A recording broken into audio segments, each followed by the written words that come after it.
Paul Heyman?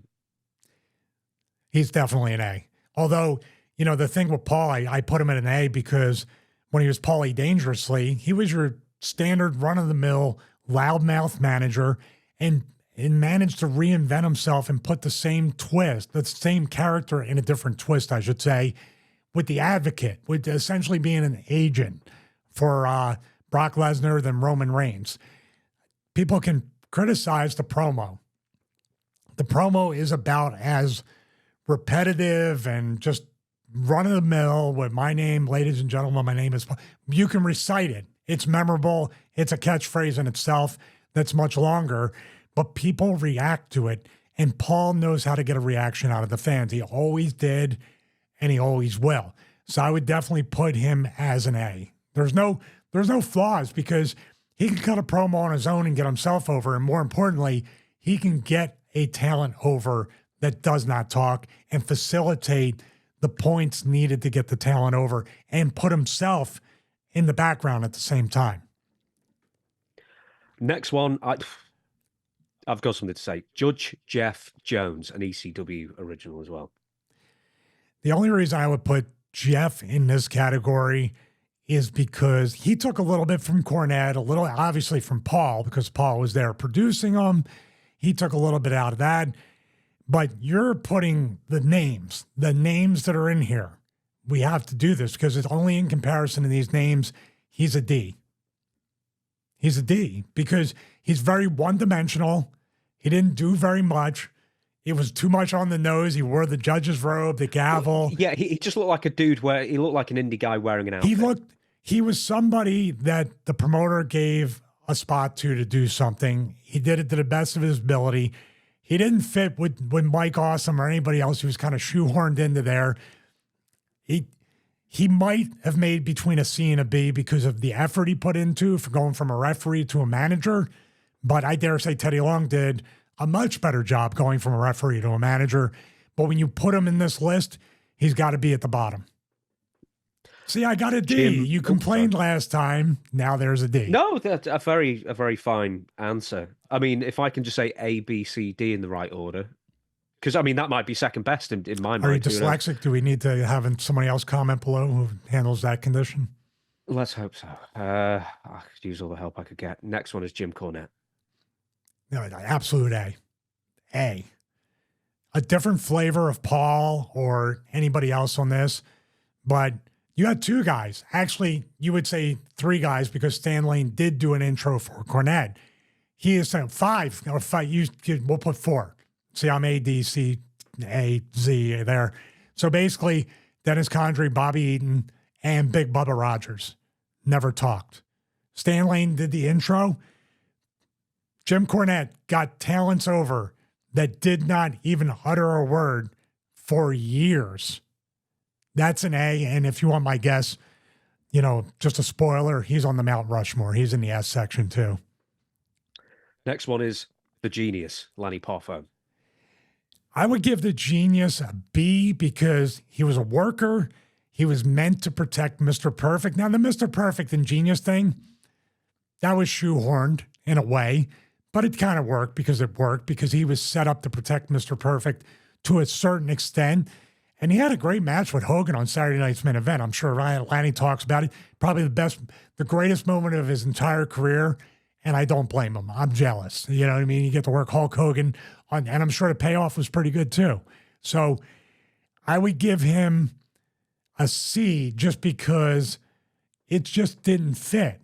The genius as a wrestler, if he took the Leaping Lanny Poffo poems, became a wrestler, basically, the genius was what Dean Douglas should have been. That's the way I look at it. But as a manager, once again, with everybody on this list, he doesn't go into the top two nor the Mount Rushmore. Rest in peace, Lanny, a great guy too, really cool guy. Yep, I interviewed him as well. He's a very nice man. Now, there are valets and then there are lady managers. I've sort of just used my brain to sort of figure out which of the two I've decided. So someone like Sable wouldn't make it in, but specifically Marlena would. Marlena Terry Runnels. B. A B. You got Gold Dust, the Hollywood production. She's his director. I love it when they don't call it managers. When they don't call them managers, it just has a little extra character depth, and it just has a little bit more, like, I can sink my teeth and I can grab onto the gimmick because it makes sense. I didn't make it an A because she never talked. She never got him over outside of the director. She didn't need more than what she had anyway. It was perfect. So no pun, and maybe a little pun intended, Mr. Perfect. Still watch that match the other day. I mark out for it. It's awesome. But Marlene is a B just for the fact she did not have the element to talk to get Goldust over. So that's why she got dropped down to that. Next one, Sunny Tammy Sitch. That's a tough one. You know why? I can't quite put a letter on it. You know why? She was the manager, but she got herself way more over than the talent. I figured that's where you were going with this. Yeah. She was more over than the Smoking She hurt Guns. the talent she managed. She didn't elevate them. She put them down because she was so over. As she stood out on her own as a female personality. She wasn't a manager. So as a manager, I give her a D. She did not get any talents over. She got herself over, but that's not the job of a manager. Next one, Armando Estrada. I would put him in a B because he did get the talent over. He cut great promos. He had a unique look. He's actually got a Legends contract right now, so congratulations to him. One of the nicest guys to be around. Got himself in insane shape, and I would have criticized him, and I did to his face, saying, "Dude, you're over as a manager. Why do you want to be a wrestler? You're going to taken down a notch. And if they give you the mic every week to get over, as a wrestler, you're not guaranteed the mic every week." And I was right, unfortunately.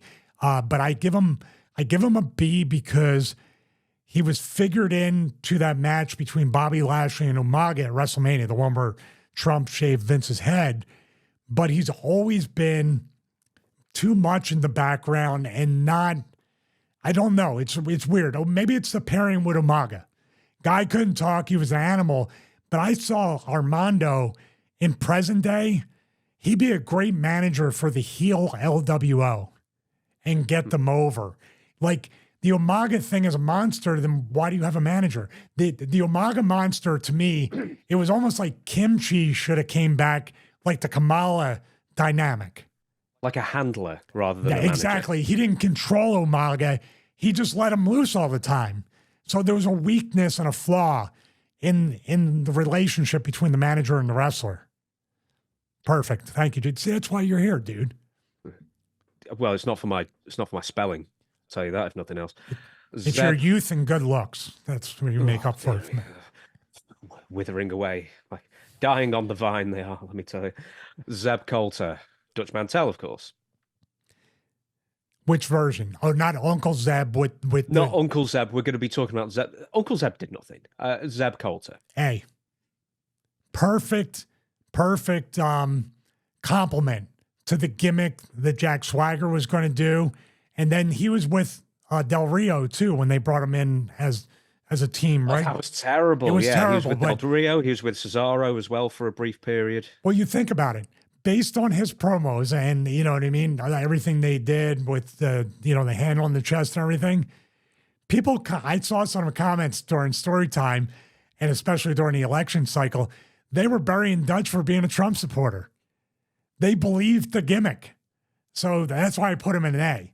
And Dutch has always been a great talker, but that Zeb Coulter thing on a mainstream casual fan stage in WWE, man, he shined, and he got Jack Swagger over, who admittedly, I'm sure, does not cut a great promo.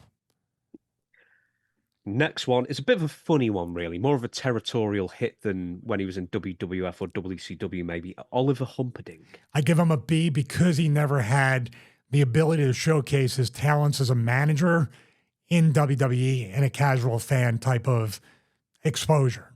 So I give him. I mean, he did. He was briefly there. He managed Bam Bam and maybe one other. But he's not a babyface manager. He looks like the manager. He looks like a short, fat guy with a loud mouth that you want to see someone put their hands on him. So when he managed Bigelow as a babyface, and Bigelow didn't even need a manager, dude.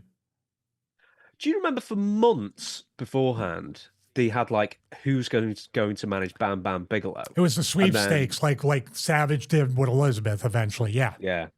I love that, dude. I actually love people trying to sign a wrestler. I wish they would do that again, but there's no managers.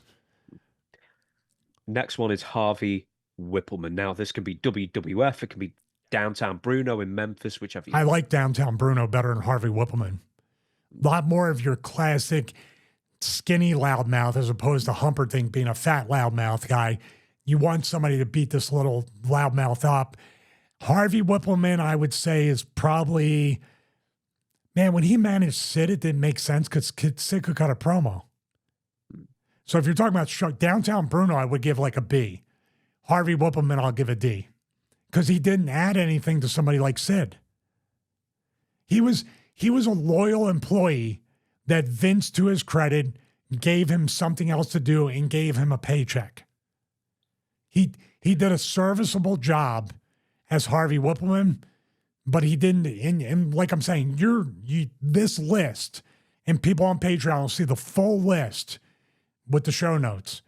If it was standing alone, if it was like Sid's best manager or who was one of the best managers in Memphis, Downtown Bruno's right there.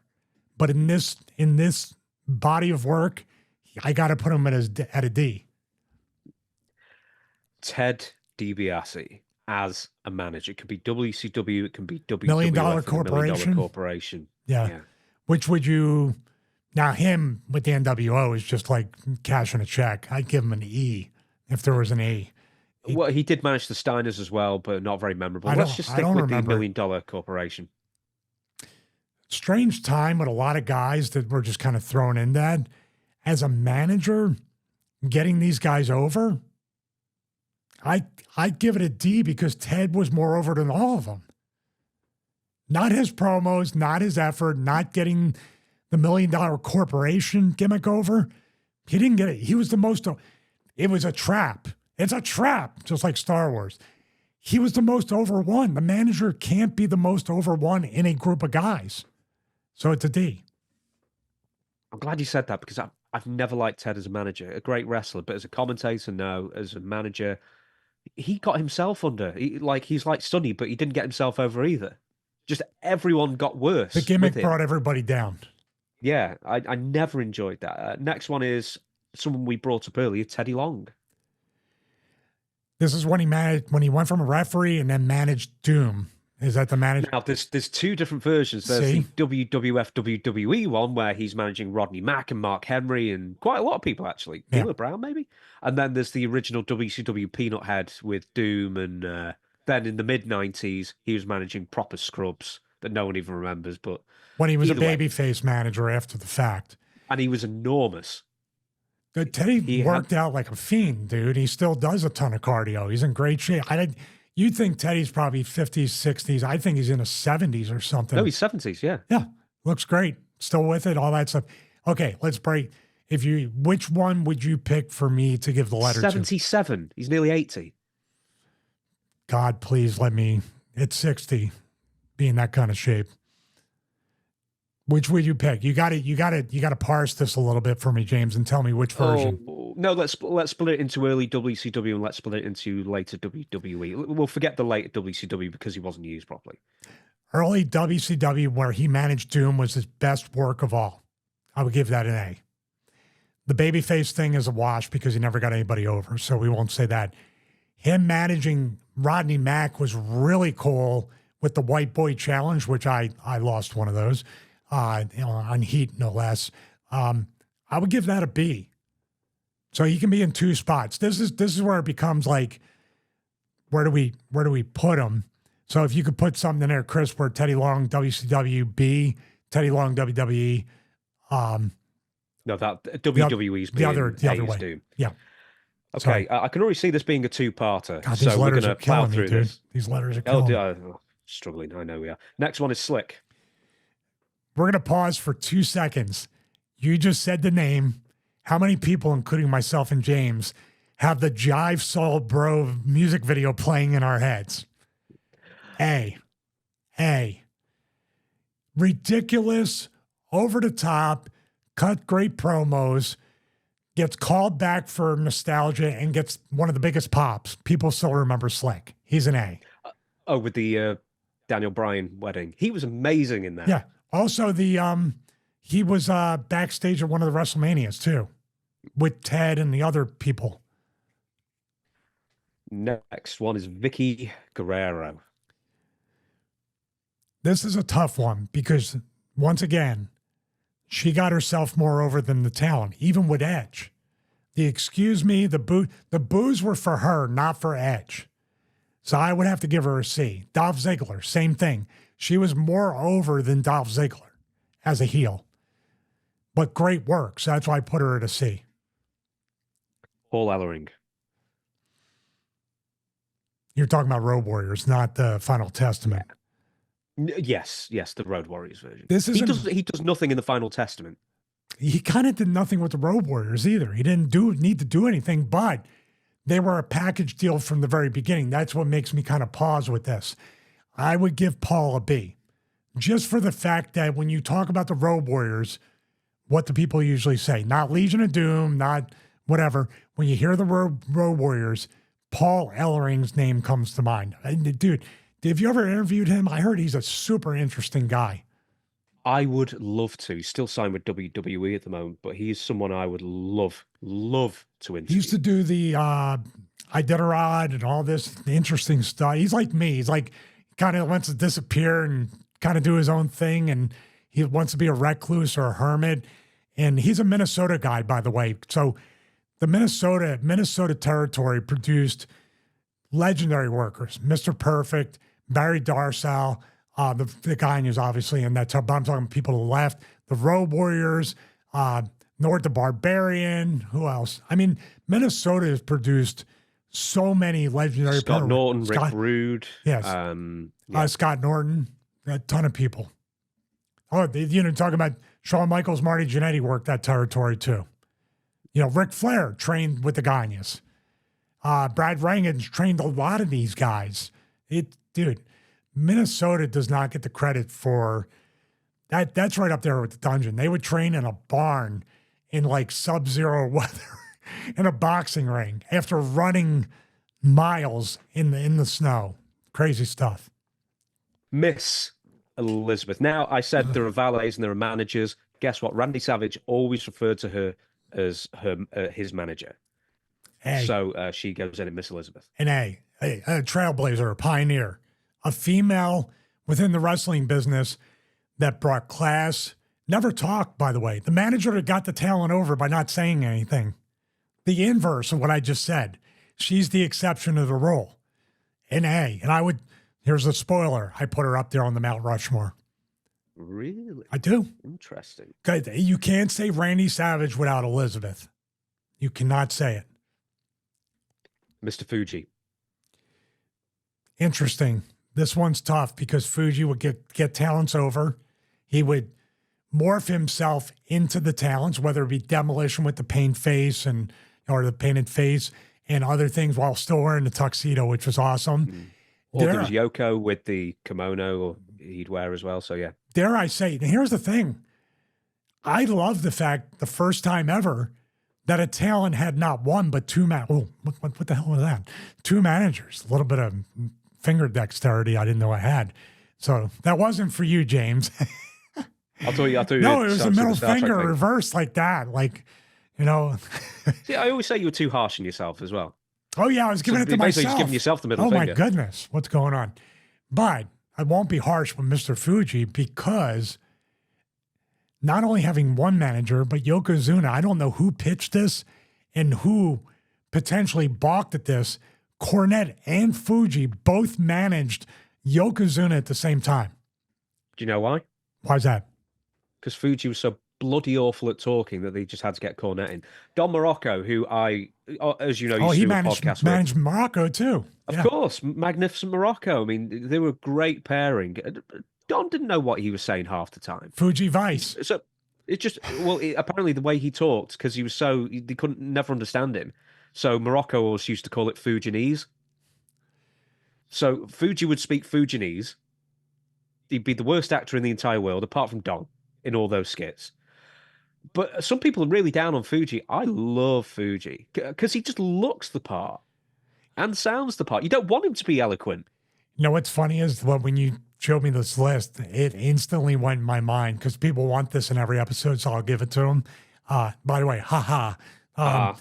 So here, there's going to be lots of ahas during the invasion episode that we do soon, because that's one of the famous segments with Vince and Jeff.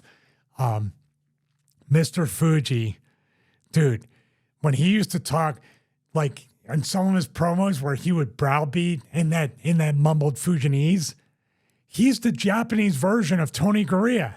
Hey, what are you, smartass? But he says it like mumbling more. You ever notice when Fuji would, we're going to get you, you smartass, or I can't even do the Fuji. But I would say Fuji, because of that lack of the people to understand the promos, I would put him at a B. But the longevity and the ability to evolve and pivot the manager gimmick to tailor make it to whatever, he got the talent over by putting over the outfits and the presentation that the talent was wearing. Next one, speaking of a manager who did nothing, Arnold Skoland. Well, he did something. He threw the towel in. That's all he's known for. He did that. He's a and D. He was a babyface as well. He's a D. Babyface managers are tough, man. It's tough enough to hear Bob Backlund cut a promo. But Arnold Skoland cutting a promo, I think they paired them together. Number one, Arnie, as they called him, was a loyal employee. He was the guy that would give the draws out, fine you for being late, all that. Shane Douglas told the story, Madison Square Garden, grabbed him, told him, you're doing the right thing, kid. Arnold Skoland seemed to have a pretty good heart from what I understand, from what people said. But you can't convince me that it wasn't somewhat of a rib to put him and Backlund together. Two vanilla personalities.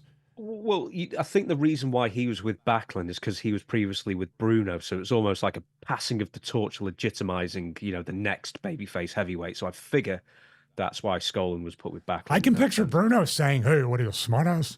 Hey, you smartass. Bruno, man, was one of you want to talk about? I was shaking and had goosebumps, and Bruno was just a man's man, but also just a good quality.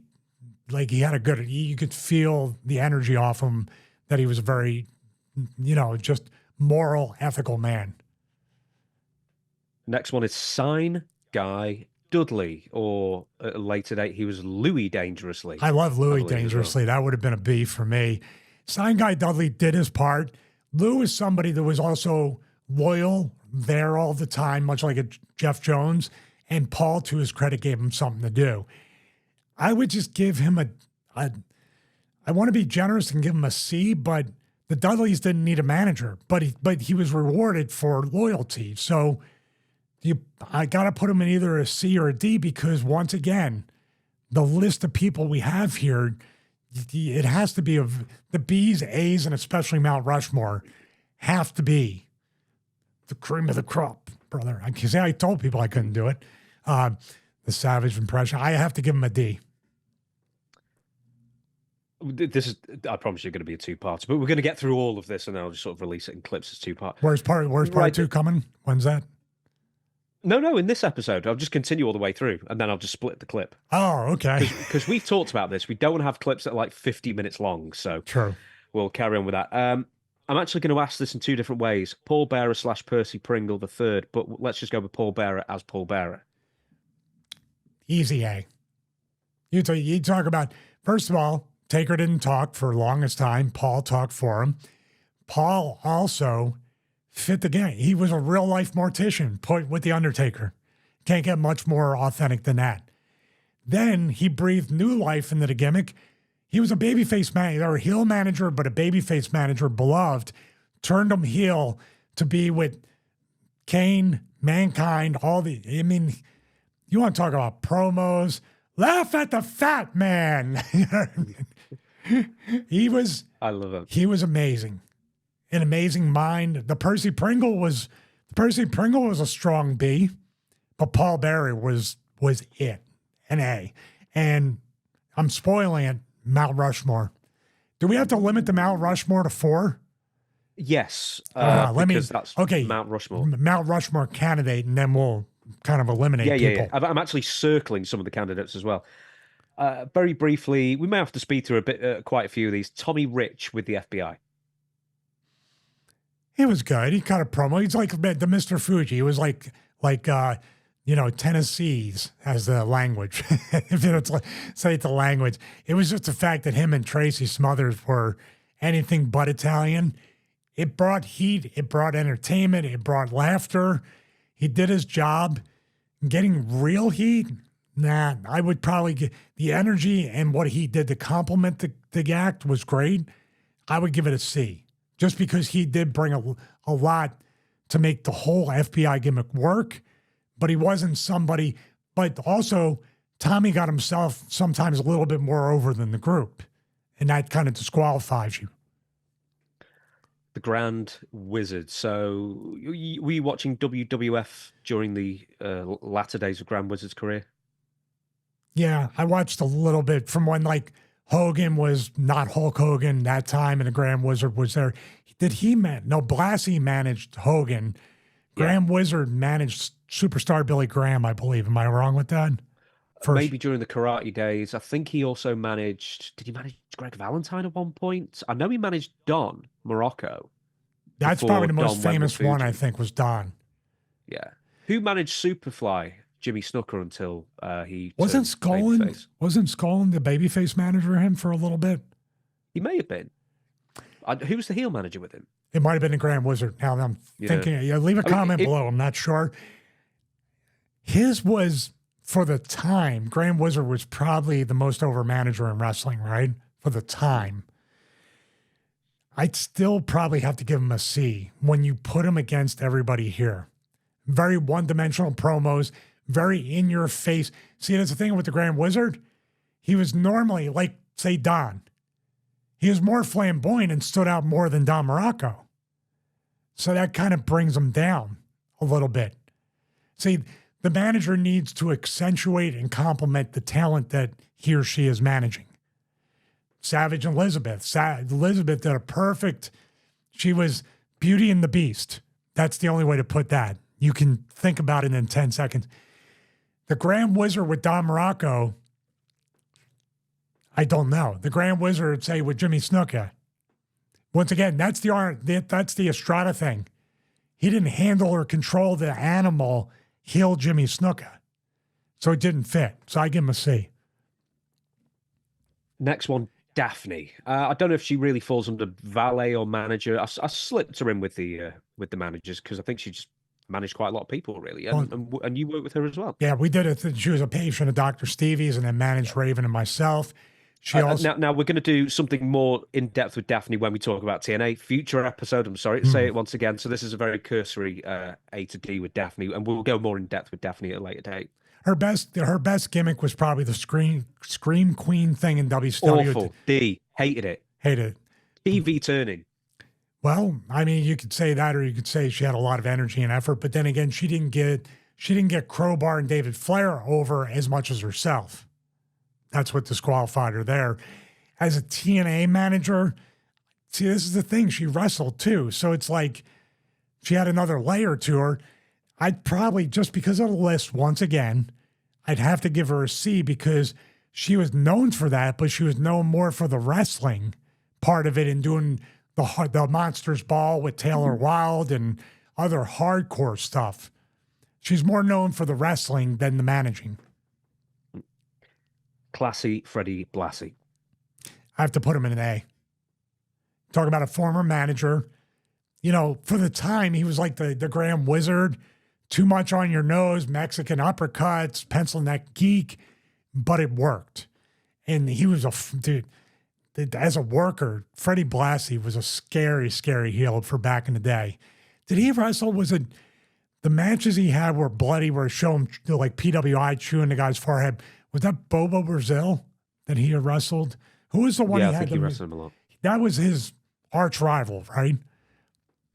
He was, I think his biggest success was probably in California, Los Angeles territory, as well as Japan as well. So yeah, he was a big deal for a long time. Did he wrestle that Japanese legend? What was it, Rikazan? Ricky Dozan, Ricky yeah. Dozan. Oh, Philly accent. My God, I just left out syllables now. Also, was it My Dinner with Blassie when Andy Kaufman? My Breakfast with Blassie. I'm sorry, there we go. That was actually almost in some ways better than My Dinner with Andre. It was pretty crazy. I've never seen it. Is it actually worth watching? You know what? We might have to do a watch along on one of the episodes, future episode. Next one, Sensational Sherry. And she's definitely not a valet. She's definitely a manager. Hey, somebody that morphed into each and every person they managed, whether it be Ted DiBiase, Randy Savage, Shawn Michaels, she surrendered her own identity to become the identity of the person she needed to get over. And she was just as much Harlem Heat. She did a great job. Everybody she managed, she got over. I remember, like, you want to think, oh, did she manage Flair too, right? In WCW. Yeah. And the Nasty Boys briefly as well. She might be a strong Mount Rushmore. Next one, Captain Lou Albano. He was awesome. I put him in an A because he got talents over. Also, here's the thing with Lou, as heel and babyface. Plus, the best saying ever, like I said earlier, there's only two things in wrestling that are real: the money and the miles. Captain Lou. Captain Lou. He didn't go to captain school for 8 years to be called Mister. So Captain Lou, here we go. Every time Captain Lou decided to manage a tag team, they became champions. So it was always presented that when you got Captain Lou to sign you on as talent, success followed. So basically, they were telling you when a team, like even Wyndham and Rotunda, which were very milquetoast back then, people said, oh my God, Captain Lou's managing them. They're going to be tag team champions. And we see when you get to the name, Bobby Heenan had that kind of, he gave a rub for casual fans that they knew when you were with that manager, you were elevated. Bulldogs as well. He actually retired from full-time managing when he was still with the Bulldogs, and I think they won the tag team championships. He turned back up in the early 90s, like 93, I think, for the Wild Samoans. Not the Wild Samoans. What were they called? Rikishi and Samu. Oh, I forget. The Islanders. Head Shrinkers. Head Shrinkers. That's it. Excuse me. I'm sorry. He turned back up for a short while. Hey, by the way, with that, Captain Lou, I believe, managed them up till WrestleMania 2, the British Bulldogs, when they did win the titles. And that was the three different venues. And the Bulldogs were in Chicago, I believe, and won the titles there. Am I wrong? The cage match happened in L.A. It was Chicago, and where else was it? New York. New York, I believe. So 3 different locations. And was that the main event? I know they beat Greg Valentine and Brutus Beefcake. No, the main event was Hogan and Bundy. No, I mean for each venue. No, I think it was the Battle Royal was in Chicago because it had the Bears, it had Perry and other people in there. So I don't know. I'm assuming the tag title match was the last match. The main event of the whole, it was all one show. So, yeah, Rosemont, yes, Rosemont Horizon Bulldogs main evented that section. Mr. T and Roddy Piper, that bloody awful boxing match. Although people say it was terrible. It was not as bad as Jake Paul and Tyson, which we were going to talk about. That was deeply upsetting. What a waste! I didn't pay any money for it, and it was still a waste of money. You want a refund too? Yeah, I want a refund for Nassau Coliseum. By the way, it was New York, but not Madison Square Garden. Right, next one. The Mouth of the South, Jimmy Hart. Oh, I give him an A. This Mount Rushmore is going to be tough. Jimmy could talk. Jimmy as a heel or babyface, managed guys, got them over, morphed into their characters, and the jacket, the sunglasses, and the megaphone all accentuated the talent he was managing, or the whole suit, I should say. Jimmy's another guy that's like probably 145 and looks younger than us.